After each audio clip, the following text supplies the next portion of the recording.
Hi, I'm Scott McMahon. I'm an investigative journalist and a county commissioner in my home county of Lapeer, Michigan. I've had a lifelong interest in journalism and politics, and I got my start in October 2023 when I helped launch the Lapeer County Tribune, an online only newspaper meant to compete with the Democrat run legacy paper here in our deep red county. As a journalist, I investigate and expose corruption on the right and the left, and I've done so at the local, the state, and even the national level. As a result, I've gained some pretty powerful enemies locally in Lansing and even in Washington, D.C. 2 weeks ago, I had a pretty big surprise when a reporter from the local Democrat run newspaper called me to inform me that he'd spoken with a special prosecutor appointed by Michigan Attorney General Dana Nessel, and they had filed felony charges against me, alleging that I lied on my candidate filing affidavit about my residence. I believe that I was completely honest in my filing. I live full time at the address that I filed at. And at the time that I filed, I was in the middle of a divorce filed by my now ex wife. Prior to filing, I changed my address and voter registration to the house that I bought for my mom in 2019. It was my intention all along to live full time in my district with my mom after the divorce. And before I filed, I moved some of my possessions and clothes to her house and maintained two residences until the divorce could be finalized. Even further, this was the district that I've always wanted to make my permanent home. I bought that house for my mom for that very reason. This was where I knew I wanted to live. It's a beautiful area. It's a rural setting. We've got a lake here in the background. There's a lot of woods. There's farmland. It's an area that's always appealed to me, and that's why I chose this area for my mom. And um, but COVID and marital problems kind of delayed my plans. And if I beat these charges that are against me, then I intend to work toward acquiring my own home in this district close to my mom.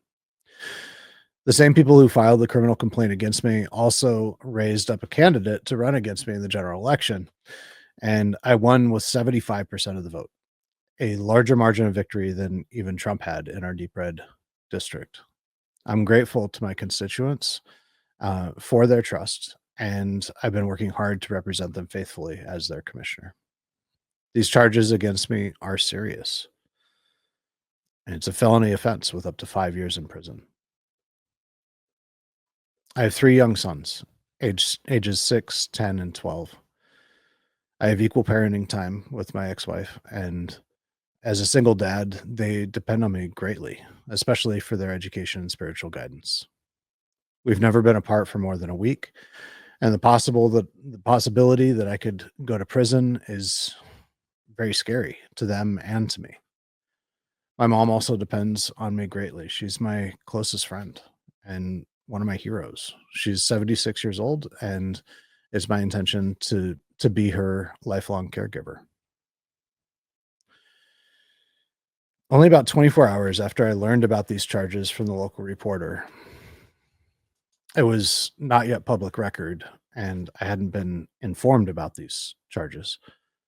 General Flynn's operative, Ivan Rakelin, posted about them on X. Flynn himself called me a horse's ass. And Roger Stone, Flynn also said that this was justice for the mean things that I'd said about him. He said that he indicated that this was some level of retribution for me exercising my First Amendment freedoms. He called it karma. Roger Stone said that 5 years is not enough for this piece of human garbage, referring to me. Laura Logan called me a liar. It goes on and on. Ann Vandersteel called me a tool of John Brennan. It's wild, but they really showed themselves to be kind of this uniform network, as I've been arguing that they are, using my own name and picture. I've documented how some of those that I've exposed in my journalism have used lawfare to bankrupt and silence their opponents, as has been done against President Trump. I believe that this is an effort to bankrupt and silence me. And like President Trump, I refuse to let that happen. But I'm not in a strong financial position. For the last year, I've largely self-funded my effort to grow an audience while reporting on people and topics that most people and journalists won't dare to broach. I love the work, and it's been more of a ministry than a profitable business to me. I had just enough cash left from the sale of my marital home to pay the retainer for the very best criminal defense attorney in my area. James, the brother of Jesus, told us to count it all joy, my brothers, when you meet trials of various kinds. And I've learned through the suffering of my marriage and the divorce, rather, that I can and do trust Jesus in all things. I know that he will deliver me from whatever trials come my way, including this. And I'm determined to model for my sons and for those around me and for my audience how to pursue the joy of the Lord in all things. And I'm working hard to do that with his help.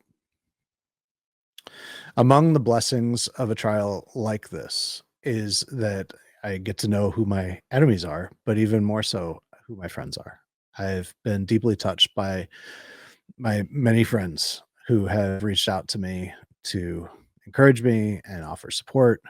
And I thank you from the bottom of my heart. I thank you. It pains me to ask, but I need your financial support to get through this. I have set up a separate account so that all of the funds that you give will go towards my legal expenses. My legal fees will be about $25,000, and I have 8,000 followers on Substack, about 14,000 on X. If 1,000 give $25, I will be able to cover all of my legal expenses and continue in my work. To please give today if you can. Even a small amount would help greatly. Go to givesendgo.com/Scott McMahon. That's givesendgo/Scott McMahon, MCMAHAN. Thank you very much.